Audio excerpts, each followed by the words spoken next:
मेरी खूब संपत्ति है, पर अब मैं किसी को रोटी खिलाना चाहूं, तब मैं आखिरी में हॉस्पिटल में जो आखिरी सांस ले रहा है, जो मृत्यु की सैया पर पड़ा है, अब वो चाह भी ले कि मैं थोड़ा अन्नदान कर दूं, किसी भूखे को रोटी दे दूं, तो वो हॉस्पिटल वाला कैसे दे पाएगा? बोलो मेरी माँ। इसलिए जब आपके हाथ सलामत हैं, इन हाथों से सेवा करिएगा, इन हाथों से किसी के आंसू पहुंचिएगा, किसी के मुंह पे रोटी दीजिएगा, किसी का सहारा बनिए, क्योंकि एक टाइम बाद ये हाथ ऐसे हो जाएंगे सिर्फ, है ना? ये हाथ भी आपसे संभलेगा नहीं एक टाइम बाद।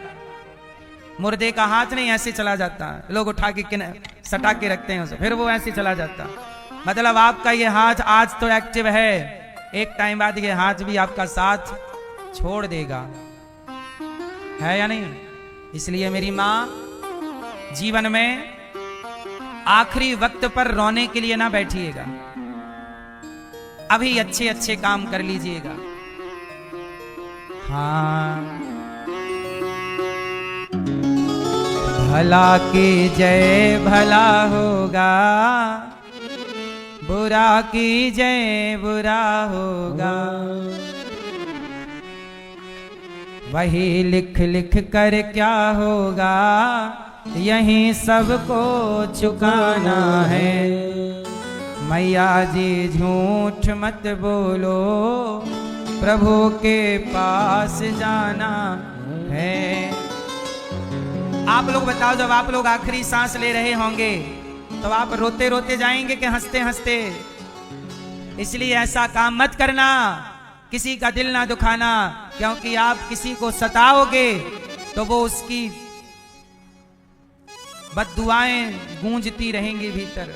इसलिए जब आप जाओ तो आपके भीतर एक संतोष होना चाहिए कि प्रभु आपने जो जीवन दिया था, मैंने इस जीवन को पाकर दुरुपयोग नहीं किया, इस जीवन का मैंने रुलाया किसी को नहीं, मैंने सबको हंसाया, गले लगाया है, सबकी सेवा की, मैंने किसी को नीचा नहीं दिखाया, किसी का पांव पकड़कर नहीं खींचा, सबको रास्ता दिखाया। आप जब जाओ तो हैप्पी होके जाओ, यही जिंदगी है।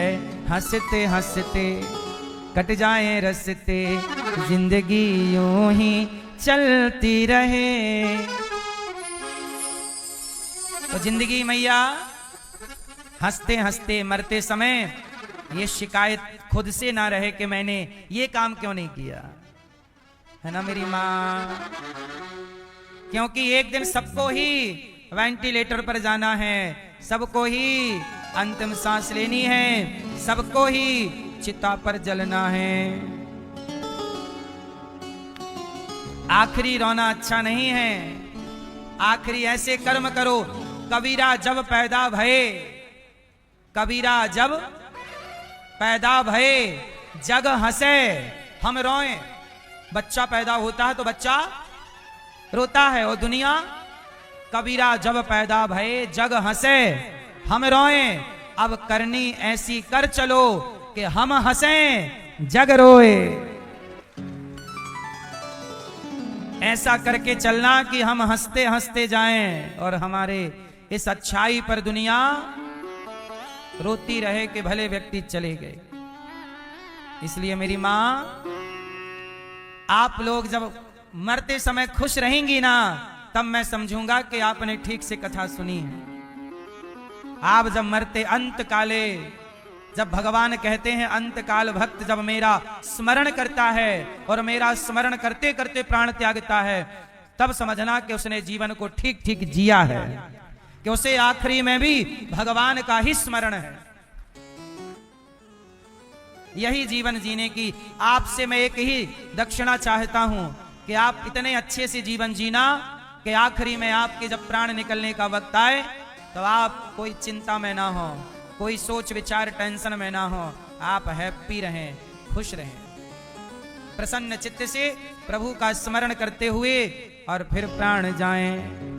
यही है आपके जीवन का आखिरी सुख, और यही सुख मिला तो जीवन का लोक भी बना और परलोक भी बना।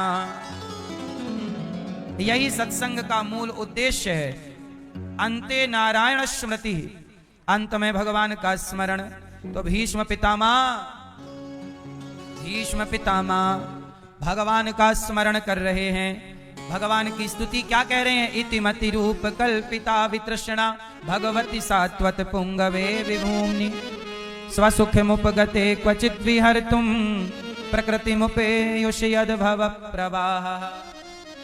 हे प्रभु, अपने चरणों की भक्ति दीजिए। भगवान ने पितामह पर कृपा की और पितामह प्रभु का दर्शन करते करते इच्छा मृत्यु का वरदान था, अभी तक नहीं मरे, चाहते तो इतना दर्द ना उठाते, मर जाते, पर नहीं, कितना भी दर्द उठाना पड़े पर जीऊंगा। किसके लिए जीऊंगा? एक बार इन आंखों से प्रभु को तो देख लूं। तो पितामह अभी तक इंतजार किसका था? मेरे प्रभु आएंगे, उनके लिए जीवित थे पितामह। और भगवान का दर्शन करते करते प्राण समर्पित करते हैं प्रभु में। पितामह की परम गति होती है, पितामह भगवत धाम जाते हैं। अब भगवान द्वारिका गए, द्वारिका में भगवान का स्वागत हुआ। और जब द्वारिका गए तो इसके बाद क्या हुआ? परीक्षित जी का जन्म हुआ। किसका जन्म हुआ? परीक्षित। भगवान आए, परीक्षित जी से खूब प्यार किया। भगवान जब द्वारिका गए तो धृतराष्ट्र का हाल बुरा था। धृतराष्ट्र का हाल कैसा था? देखो, जवानी का किया गया पाप बुढ़ापे में दिखने लग जाता है। अब उदाहरण मैं आपको धृतराष्ट्र का दे रहा हूं, सावधान होकर सुनिएगा। धृतराष्ट्र को जब भूख लगती और धृतराष्ट्र बोलते कि मुझे भूख लगी है, रोटी दो। क्योंकि धृतराष्ट्र अब राजा नहीं रहे ना, अब राजा कौन है? धर्मराज। और धृतराष्ट्र गांधारी की सेवा की जिम्मेदारी भीम भैया को दी गई है कि तुम इनको, पिता है ना, ये भी पिता की तरह रखो, सेवा करो। लेकिन भीम भैया के अंदर है नहीं, ये बुढ़ा बहुत दुष्ट है। तो भीम भैया रोटी देते हैं। धृतराष्ट्र बोला रोटी लाओ, भूख लगी है। तो भीम भैया रोटी ऐसे देते हैं, बुढ़ा ये ले रोटी। एक रोटी इस कोने में फेंकते हैं, एक उस तरफ। फिर धृतराष्ट्र ऐसे जाते हैं घोड़ा बनकर, कहाँ है कहाँ है कहाँ? हाँ, एक रोटी मिल गई भीम, पर एक रोटी से पेट भरेगा नहीं। हाँ बुढ़ा, दूसरी रोटी उस तरफ पड़ी है। ऐसी धृतराष्ट्र जा रहे हैं रोटी लेके, फिर साग थाली देते, ये रही साग, उठाओ खाओ। अब धृतराष्ट्र शिकायत करते हैं, धर्मराज ये हमें कुत्तों की तरह रोटी देता है। धर्मराज से शिकायत करते हैं कि ये भीम हमें कुत्तों की तरह रोटी देता है। तब धर्मराज डांटते हैं, क्यों भीम, ये तुम्हारे पिता हैं, ऐसा व्यवहार करना चाहिए। अच्छा भैया, ऐसा अब नहीं होगा, अब नहीं होगा। फिर अगली बार फिर ऐसे ही करते, ये रोटी यहां पड़ी लो। अब धृतराष्ट्र भी ऐसे कुत्तों की तरह रोटी खाने की आदत बना लेते हैं। खाना तो है ही, भूखे तो मर नहीं सकते। अब आप लोग बताओ कि भीम भैया का ये व्यवहार धृतराष्ट्र के साथ सही है कि गलत है? कितने लोग मानते हैं कि यह व्यवहार गलत है और कितने लोग मानते हैं कि व्यवहार सही है? बाकी लोग हाथ नहीं उठा रहे हो। बचना चाहते हो? सुनो, मैया, ओ लाल मैया, जा रही हो मेरी मां? नहीं तो सुनो, भीम भैया कुत्तों की तरह दे रहे हैं, लो। अब ये व्यवहार सही है गलत है? देखने में तो यही लगता है कि व्यवहार गलत है। भीम से पूछा कि भैया तुम ऐसा व्यवहार बड़ों के साथ क्यों करते हो? ये तो पिता तुल्य है, नहीं करना चाहिए। तब भीम ने कहा कि ये वही बुढ़ा है जिसने मुझे जहर दे दिया था, इसके बेटे ने, और इसको पता था, बुढ़ा चुप रहा। भीम को दुर्योधन ने जहर देके गंगा जी में डाल दिया था। जब इसने अपने बेटों से मुझे जहर पिलवाया और अब ये मुझसे उम्मीद करता है कि मैं सम्मान से रोटी दूं, जैसे को इसने हम पांचों भाइयों को लाक्षागृह में बंद करके आग लगवा दी। जिंदा जलाने का षड्यंत्र इस बुढ़े ने किया है और ये चाहता है कि मैं इसको सम्मान से रोटी दूं। इसके सामने मेरी पत्नी द्रौपदी की लाज उतरती रही और ये बुढ़ा चुपचाप तमाशा देखता रहा। एक बार भी अपनी औलाद को रोका नहीं कि दुर्योधन, दुशासन, तेरी भाभी के कपड़े क्यों खींच रहा है? और ये आज मेरे से उम्मीद करता है कि मैं इसे रोटी सम्मान से दूं। याद रखना मेरी माँ, जब आप गलत करते हो ना, तब आपके साथ भी गलत होता है। आप गलत ना करेंगे तो आपके साथ प्रकृति गलत होने ही नहीं देगी। इसलिए कहता हूं कि कोई किसी को दुख नहीं देता। आज धृतराष्ट्र को कुत्तों की तरह रोटी मिल रही है तो ये इसी रोटी के जिम्मेदार यही है, ये इसी के लायक है। ये तो भीम भैया का ये तो फिर भी भाग्य, भीम भैया फिर भी ठीक है कि रोटी दे रहे हैं। आप जैसा कोई भी होता तो रोटी भी ना देता कि तूने जहर दिया है, तूने मेरी पत्नी को अपमानित किया है, मुझे जिंदा जलाने का प्रयास। और तो छोड़ो, इस बुढ़े ने अर्थात भीम भैया कह रहे हैं कि एक बार इसने बोला कि आओ भीम तुम्हें गले लगा लूं। गले लगाने के बहाने मुझे बुलाया। वो तो केशव थे, कन्हैया थे कि मुझे हटा के और मेरा पुतला पकड़ा दिया। इसने पुतला दबाया, चूरा हो गया पुतला। मेरे को पकड़ डालता तो बुढ़ा मुझे दबा के खत्म कर देता। जब इनके पूरे पुत्र मारे गए ना धृतराष्ट्र के, तो धृतराष्ट्र को भीम पर बड़ा गुस्सा आया, क्योंकि सारे बेटों को भीम ने मारा। तो भीम को बोला कि या तुझे गले लगाऊं। वो गले लगाने के बहाने ने दबा के मारना चाहता था धृतराष्ट्र, चाहते थे धृतराष्ट्र। क्योंकि धृतराष्ट्र का भी किरदार सम्माननीय है, फिर भी जो व्यवहार है, जो कथाएं दिखती हैं, उस आचरण से सम्मान पाने योग्य नहीं है। ये हमारा तो मन करता है कि सबको सम्मान दिया जाए, लेकिन जो पात्र जैसा होगा वैसी बात होगी। भीम भैया कहते हैं कि नहीं, इन्होंने इसलिए मेरी माँ ये सब कथाएं आपके लिए हैं कि आप भी जब जवान रहते हो ना, पैसे का बल, शारीरिक बल होता है, आप भी कोई कसर नहीं लगाते किसी को तड़पाने में, मारने में, नुकसान पहुंचाने में। इसलिए कहता हूं पद प्रतिष्ठा का अर्थ ये नहीं है कि तुम दूसरों को जिंदा जलाने का सोचो, तुम दूसरों का बिगाड़ने का सोचो। यदि तुमने बिगाड़ा है तो आज धृतराष्ट्र का भी तो बिगड़ गया, 100 बेटे का नाश हो गया। तुमने पांडवों को जिंदा जलाना चाहा तो पांडव तो ना जल पाए, क्योंकि उनके रक्षक तो भगवान थे। पर तुमने दूसरों का बुरा करते करते करते करते माचिस की तीली,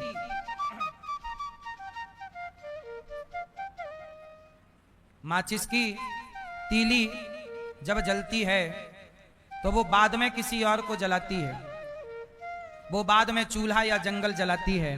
पर माचिस की तीली जलते ही पहले स्वयं को जलाती है, फिर किसी को जलाएगी। क्यों? सही है। माचिस की तीली पहले किसको जलाती है? स्वयं को। तीली स्वयं को जलाएगी, फिर वो चूल्हा, जंगल, चिता, व्यक्ति इत्यादि जलाएगी। इसलिए जब आप किसी का बुरा सोचते या करते हो तो जिसका बुरा सोचा या किया उसका बुरा होगा कि नहीं, उसके रक्षक तो भगवान होंगे। पर तुमने बुरा सोचा और किया है तो तुम्हारा बुरा जरूर होगा। इसलिए कहता हूं कि बुरा सोचने से, बुरा करने से बचिएगा। किससे बचेंगे? बुरा करने और सोचने से बचिएगा।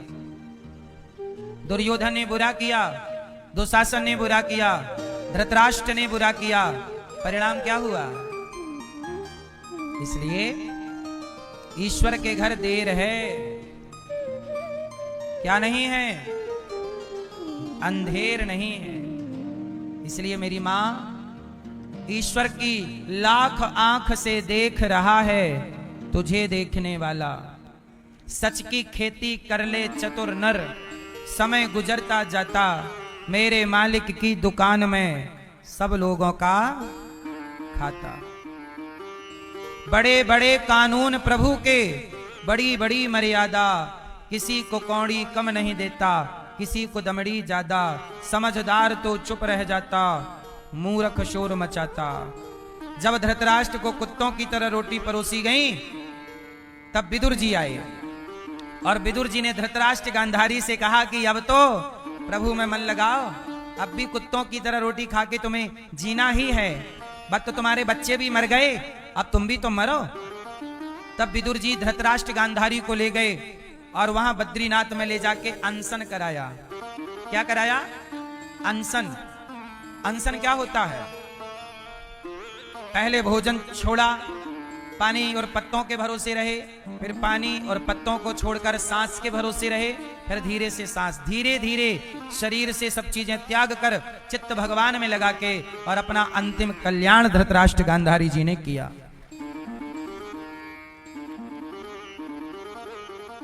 अंतिम कल्याण किया।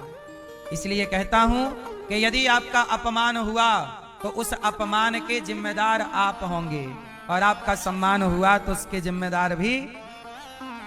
इसलिए समाज में से आपको सम्मान चाहिए। सम्मान चाहिए। किस किस को सम्मान चाहिए? हाथ उठाओ। सम्मान चाहिए तो क्या करना पड़ेगा? सम्मान चाहिए तो सम्मान देना सीखो। जो दोगे वही मिलेगा। आप सम्मान चाहते हो तो सम्मान दो।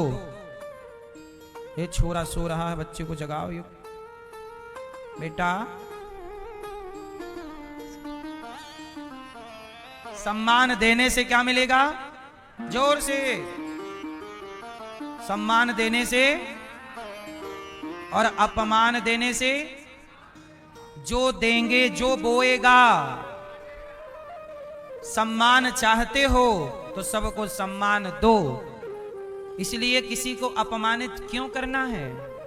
भाई, पिता, माता, पत्नी, पति, बेटा, दोस्त, पड़ोसी इत्यादि क्यों करना है अपमान?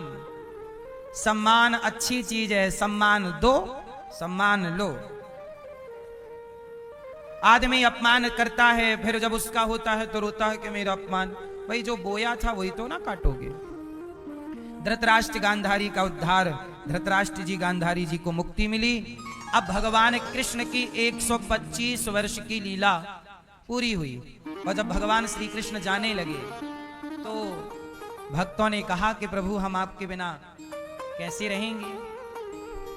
तब भगवान ने कहा कि मैं जा नहीं रहा हूं, मैं इस भागवत जी में समा रहा हूं। जहां जहां जो जो भागवत जी सुनेंगे उनके हृदय में मैं प्रकट होकर उन्हें अपना साक्षात्कार कराता रहूंगा।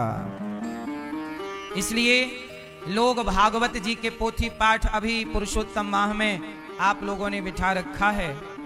प्रिय भक्तों, ये पुनीत कार्य है।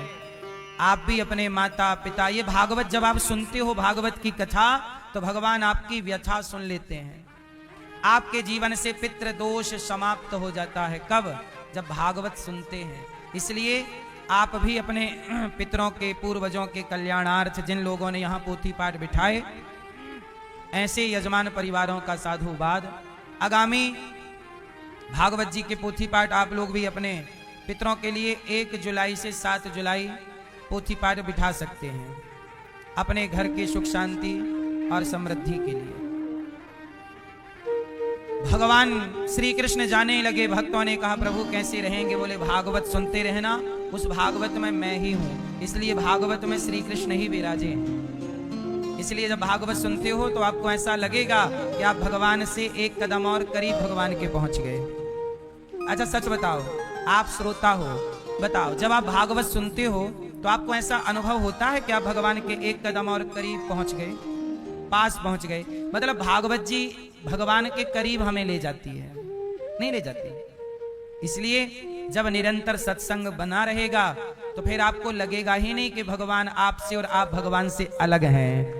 फिर तो मिश्री और पानी अलग अलग है, पर दोनों घुल गए। मिश्री पानी में डल गई तो वो घुल के मिश्री क्या हो गई? एक हो।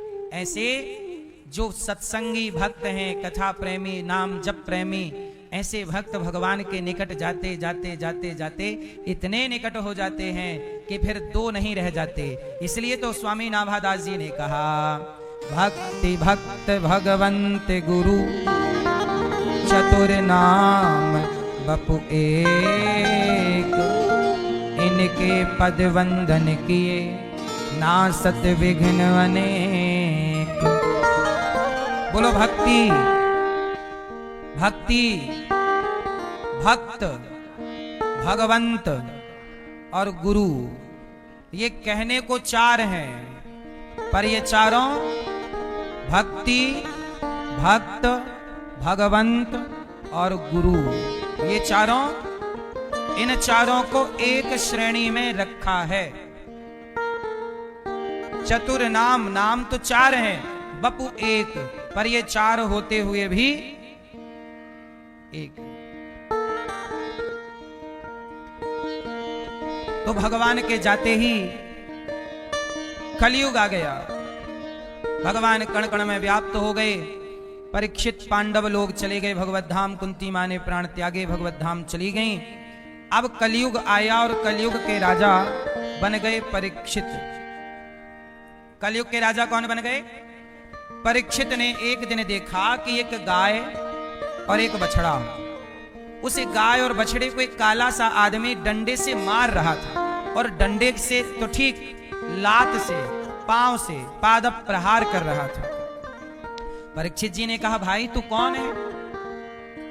मेरी गाय को क्यों मार रहा है? मेरी गाय को क्यों मार रहा है? अच्छा है थोड़ा सा, मेरी गाय को ना मार भाई, मेरी माता है ये, क्यों मारता है? कौन है तू? कहा कि मेरा नाम कलयुग है।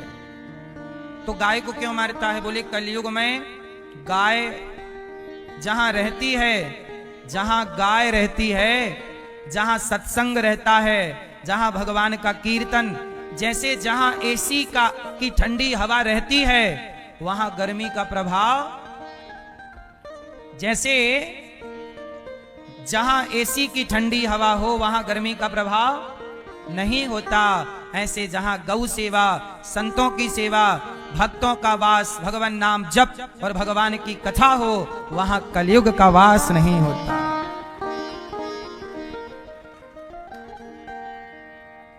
कलयुग यहां, इसलिए कहता हूं कि कलयुग कहां है और कहां नहीं है। जहां कथा है, कीर्तन है, सत्संग है, वहां कलयुग नहीं है। इसलिए कहता हूं, अपने को सत्संग कीर्तन से जोड़े रखोगे तो कलयुग आपका स्पर्श भी ना कर पाएगा, वरना कलयुग फिर आपको अपना चेला बना लेगा। और कलयुग के चेला बनोगे तो कलयुग के चेले चार हैं। कलयुग के चेले कितने? जो जुआ खेल रहे हैं, ये कलयुग के चेले हैं। कलयुग चाहता है खेलो जुआ, क्योंकि कलयुग इन्हीं की खोपड़ी में बैठता है। कलयुग का पहला चेला जुआड़ी, इसलिए आपको बनना है कलयुग का चेला। जुआ से बचना। द्यूतम पानम, शराब पीते हो? दारू, शराब पियोगे तो कलयुग के पक्के चेला हो जाओगे।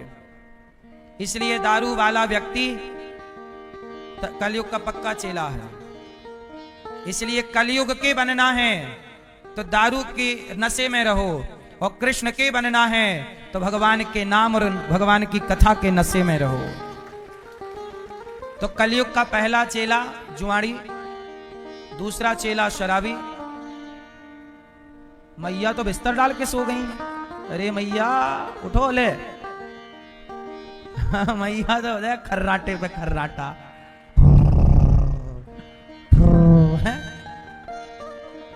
मैया सो जा मेरी माँ। नहीं, अच्छा पड़े पड़े सुन रही थी। अच्छी मैया हो। सारे श्रोता आपकी तरह पड़े पड़े सुने तब तो हम भी सो जाएंगे फिर।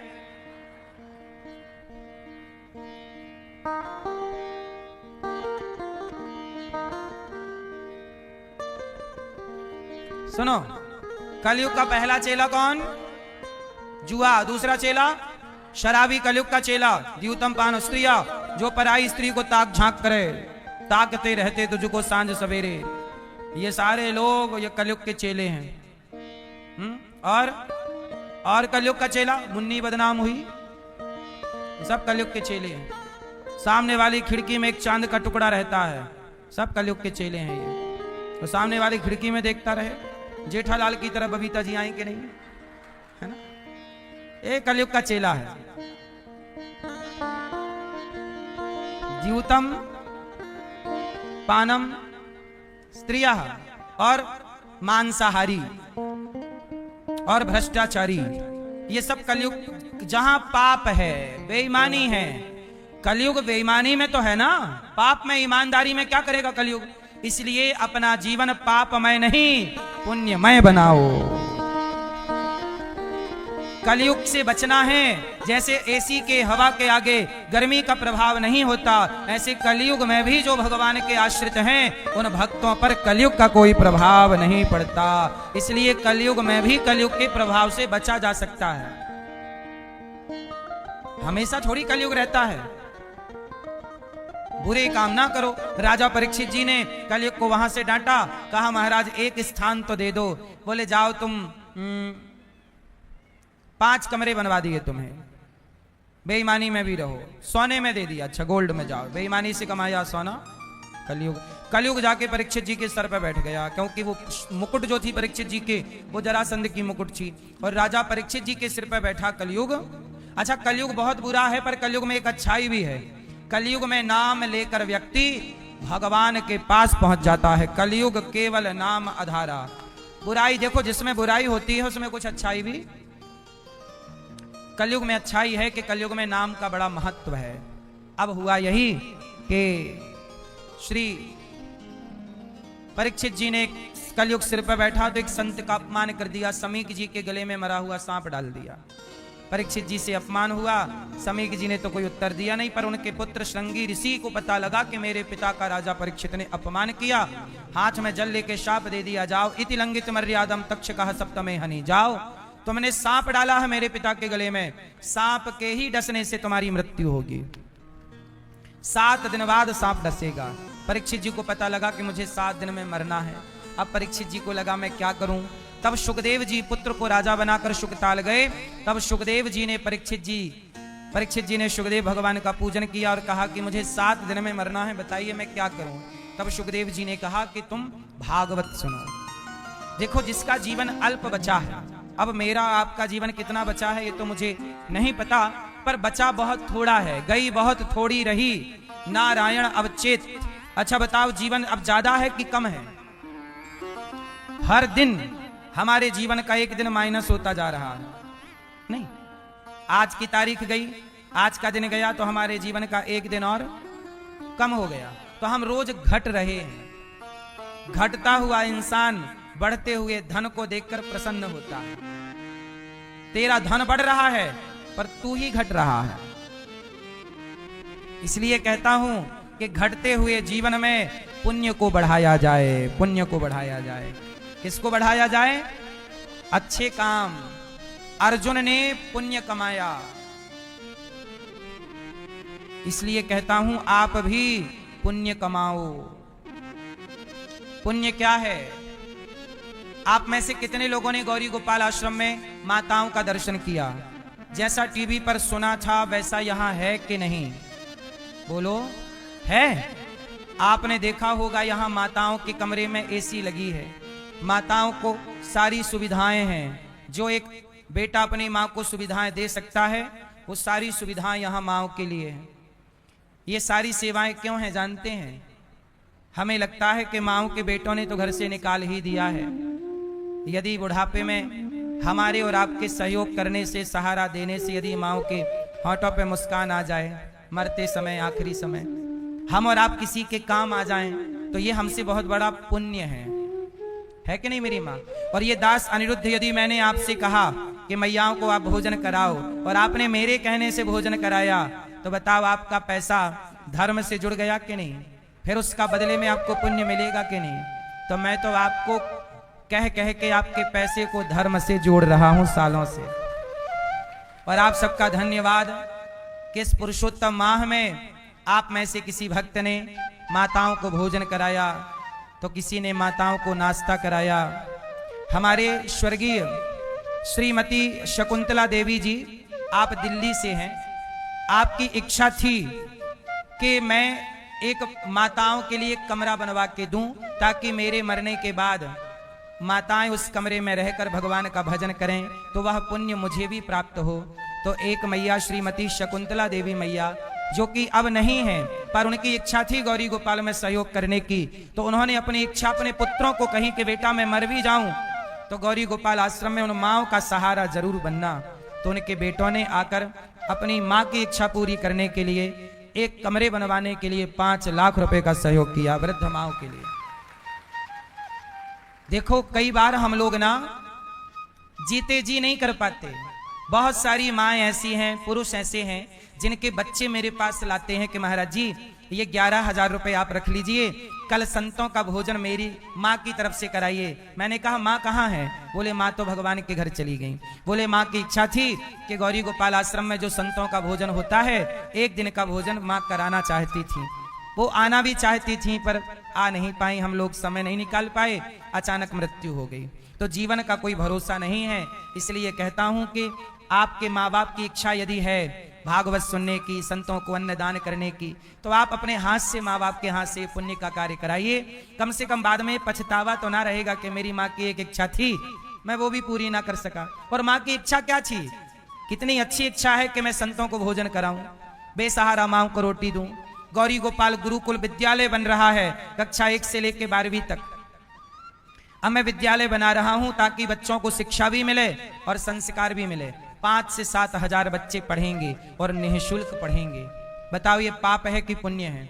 ये विद्या का मंदिर है।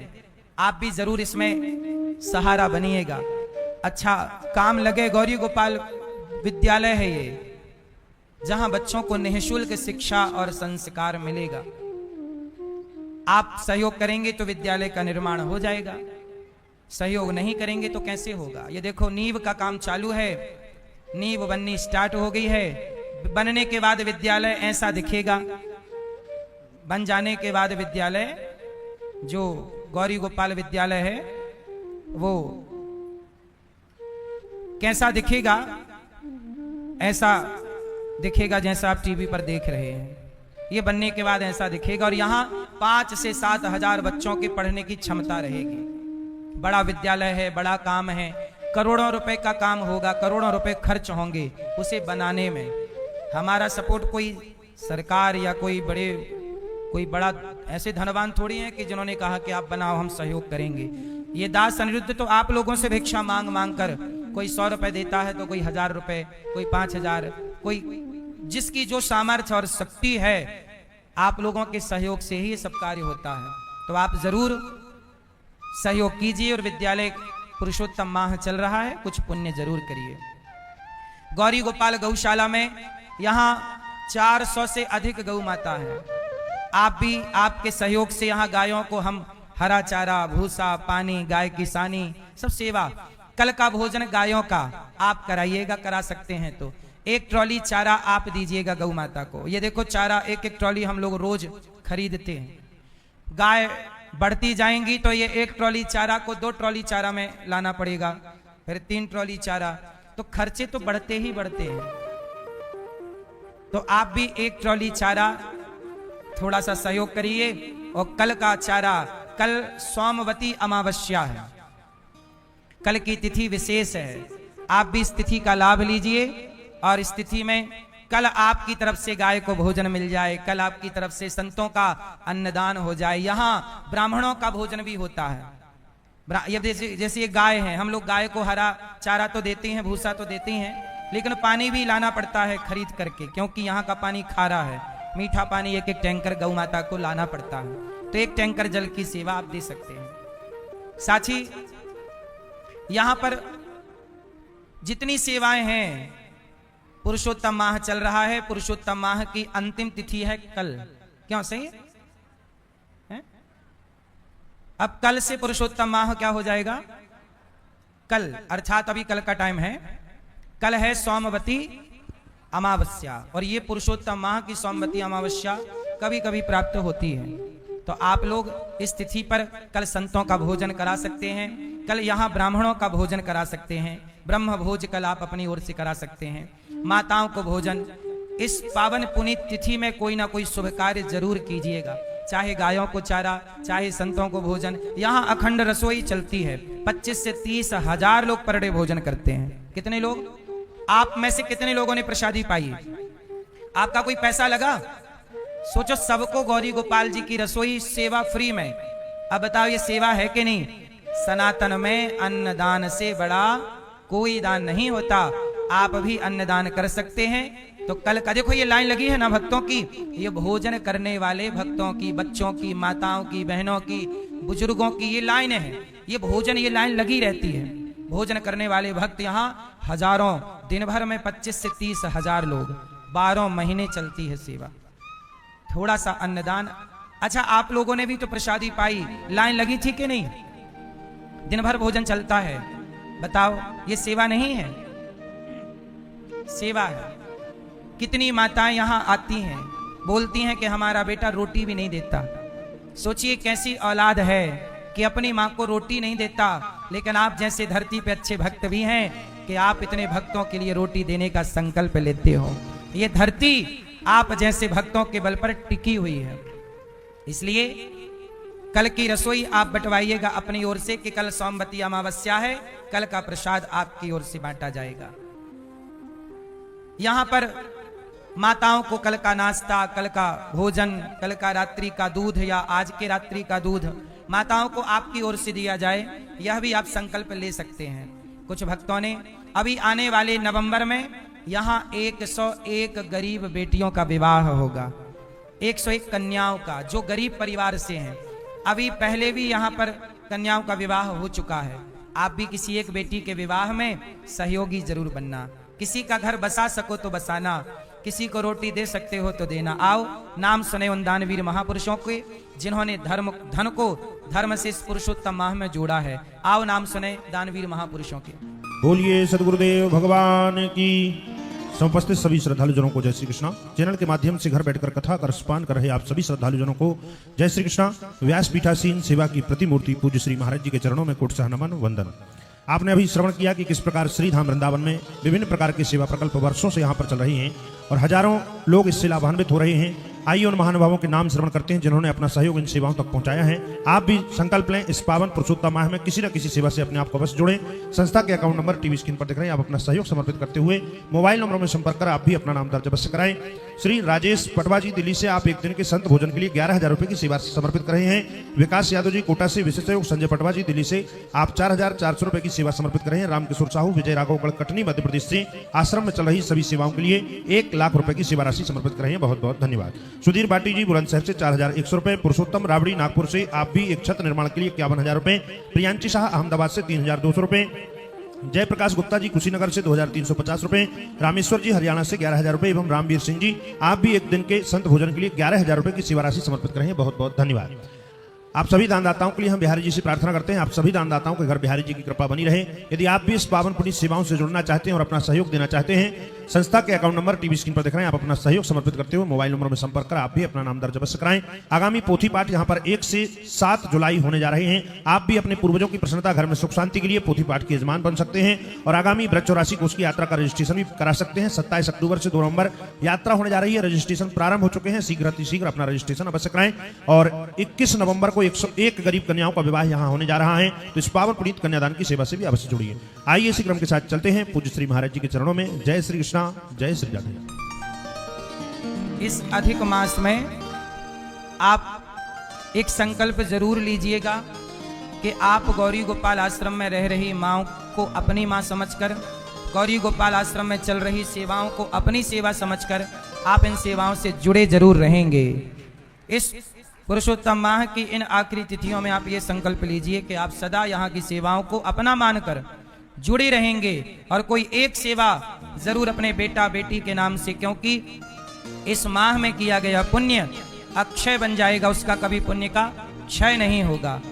तो किसी माँ को रोटी देने का, गाय को चारा देने का संकल्प अवश्य लीजिएगा।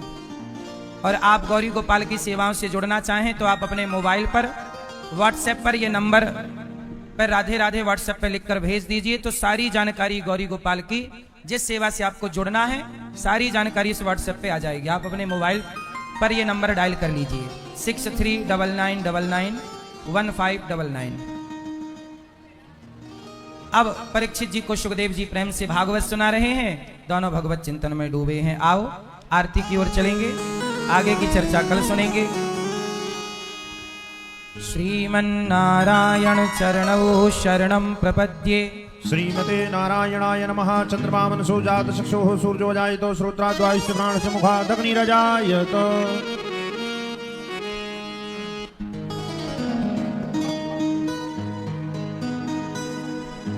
नारार्ति पार्थिव कुंग्रजाः पितुरप्रायिदं वेदिवः सदा कुंसि बृहति विदिष्टा सात्विकं वर्तते तमः। मन में बसा कर तेरी मूर्ति उतारूं मैं गिरधर तेरी आरती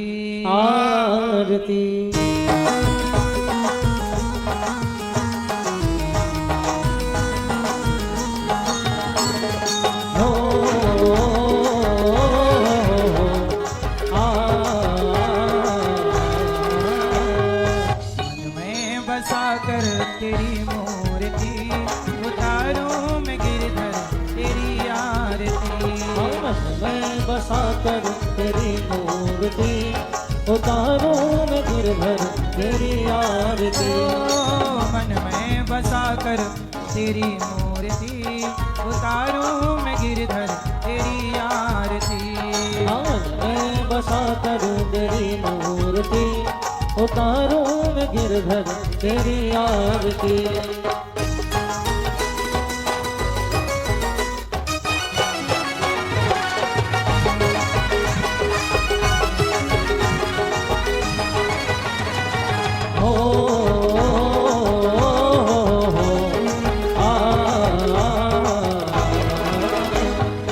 करुणा करो कष्ट हरो ज्ञान दो भगवन अब मैं फंसी नाव मेरी तार दो भगवन।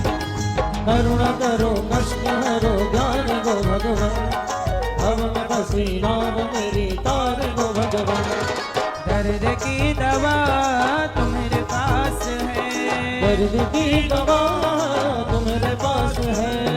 जिंदगी दया की भीख मांगती। मैं बसा कर तेरी मूर्ति उतारूं मैं गिरधर तेरी आरती।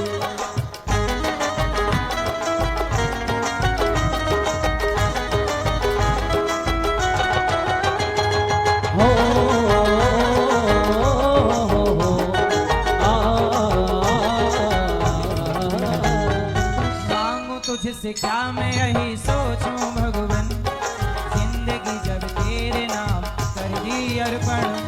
मांगो तुझसे क्या मैं यही सोचूं भगवन जिंदगी जब तेरे नाम कर दी अर्पण। सब कुछ तेरा कुछ नहीं मेरा सब कुछ तेरा कुछ नहीं मेरा। चिंता है तुझको प्रभु संसार की। बसा कर तेरी मूर्ति उतारूं मैं गिरधर तेरी आरती।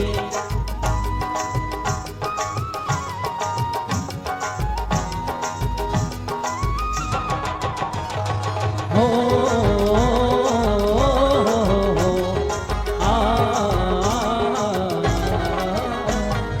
जिसने तेरा नाम लिया उसके जागे भाग सोते हुए जीवन से अब तो प्राणी जा। जिसने तेरा नाम लिया उसके जागे भाग सोते हुए जीवन से अब तो प्राण जा। कम है जिंदगी कर लो बंदगी कम है जिंदगी कर लो बंदगी। प्रभु कहाँ के हो तुम भी न मारती। मैं बसा कर तेरी मूर्ति उतारूं मैं गिरधर तेरी आरती। वेद तेरी महिमा गाए संत करें ध्यान नारद गुण गान करें छेड़ वीणा तान। वेद तेरी महिमा गाए संत करे ध्यान नारद गुणगान करे छेड़ वीणा तान। भक्त तेरे द्वार करते हैं पुकार भक्त तेरे द्वार करते हैं पुकार। दासवनी रुद्र तेरी गाय आरती। मैं बसा कर तेरी मूर्ति उतारूं मैं गिरधर तेरी आरती। मैं बसा कर तेरी मूर्ति उतारूं मैं गिरधर तेरी आरती सर्वदूर दारुण करुणावतार संसार सारं भुजगेन्द्रहार सदा वसन्तं हृदयारविं भवं भवानी शरणं मन्दारमाला मन्दारकाय कपालमाला कुशलधराय दिगम्बराय जगदम्बराय नमः शिवाय नमामि त्वमेव माता पिता त्वमेव बन्धुरक्षा त्वमेव विद्याद्रविणं त्वमेव सर्वं त्वमेव गुरुर्ब्रह्मा गुरुर्विष्णुः गुरुर्देवो महेश्वरः गुरुर्साक्षात् परब्रह्म तस्मै श्रीगुरवे नमः अच्युतं केशवं रामनारायणं कृष्णदामोदरं वासुदेवं श्रीधरं माधवं गोपिकावल्लभं जानकीनायकं रामचन्द्रं भजे हरे राम राम राम हरे हरे हरे कृष्ण कृष्ण हरे राम राम राम हरे हरे हरे कृष्ण कृष्ण हरे राम राम राम हरे हरे हरे कृष्ण कृष्ण हरे राम राम राम हरे कृष्ण हरे हरे राम राम हरे हरे कृष्ण हरे हरे हरे भगवान श्री वाले गोपाल के राजा मेरी अखियां दर्श रही अब तो हरे भगवान श्री वाले गोपाल के राजा मेरी अखियां दर्श रही अब तो आजा लाल दर्श रहे आजा गोपाल दर्श रहे दर्श रहे नैना दर्श रहे नैना दर्श रहे नैना दर्श रहे दर्श रहे नैना दर्श रहे दर्श रहे नैना दर्श रहे आजा गोपाल दर्श रहे कृष्णा राधे कृष्णा हरे हरे जलेन शीतलीकरणं पुष्पै देवाभिवन्दनं हस्ते अक्षत पुष्पाणि गृहीत्वा मन्त्रपुष्पाञ्जलि नाना सुगन्धि पुष्पाणि